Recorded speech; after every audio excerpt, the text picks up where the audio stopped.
Mois de Hadar, mois préféré pour beaucoup, le mois du soleil, le mois du sourire, le mois du retour des fêtes. Et cette fameuse phrase très connue qu'on chante, Mishen Nichnas Hadar, Marbim Besimcha. En réalité, cette phrase, elle vient d'une phrase bien plus complète qui vient de la Gemara, qui dit Keshem Shemishen Nichnas Av Mimamatin Besimcha, car Mishen Nichnas Hadar, Marbim Besimcha. De la même manière que lorsqu'on rentre dans le mois de Av, on descend dans la joie, de la même manière, lorsqu'on rentre dans le mois de Hadar, on augmente dans la joie.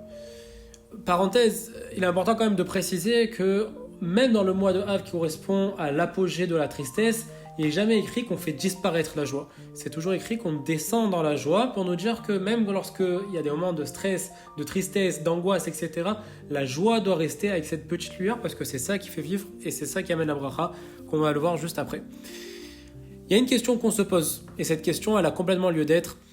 C'est quoi cette analogie qu'on fait entre deux situations qui ont l'air complètement inverses, qui ont l'air complètement contraires? On fait cette analogie entre le mois de Av, qui correspond au summum de la tristesse, avec la destruction des Beth Amikdash, et le mois de Hadar correspond à l'apogée de la joie. C'est quoi en réalité cette comparaison? C'est comme si on dit de la même manière que tu tires la tête lorsque tu vas à un enterrement, alors ainsi lorsque tu as un mariage, tu dois faire un sourire.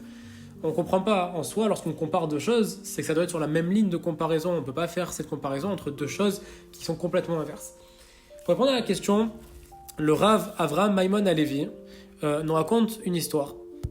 C'est l'histoire de Rav Yitzhak Yitzhaki, qui était un grand Rav et qui était aussi un conférencier et qui portait très bien son nom. Pourquoi ? Parce qu'il avait l'habitude, à chaque début de conférence, de commencer par une bonne blague qui ouvrait le cœur des gens. Donc il portait son nom de Yitzhak, qui vient de tzrok, qui vient de rigoler, de rire. Voilà qu'un jour il fait une conférence auprès de centaines de personnes, toutes assises devant lui, déjà avec un petit sourire en sachant que ça va commencer avec une bonne blague.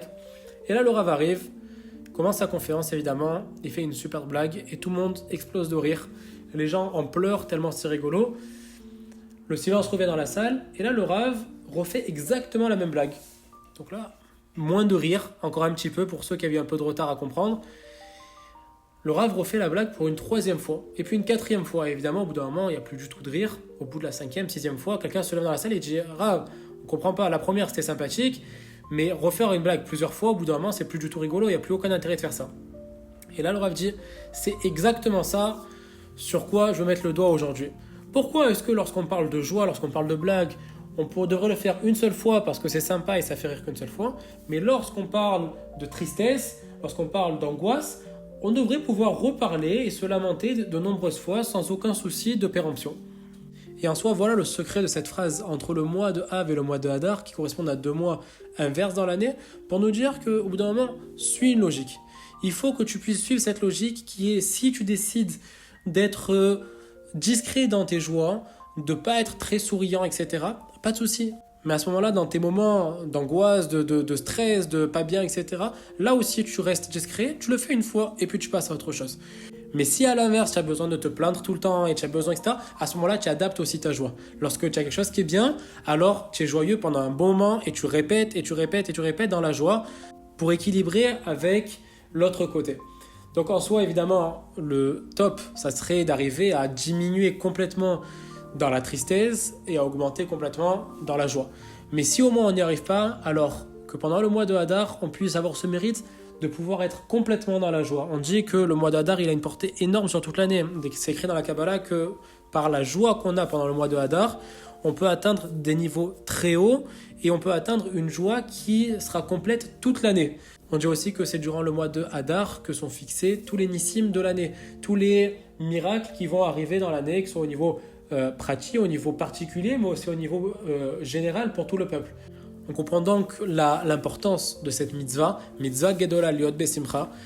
Et si on parvient à pouvoir être Besimcha tout le mois de Hadar, alors Bezrat Hashem, on sera heureux toute l'année et on aura uniquement des miracles toujours en notre faveur pour le peuple d'Israël.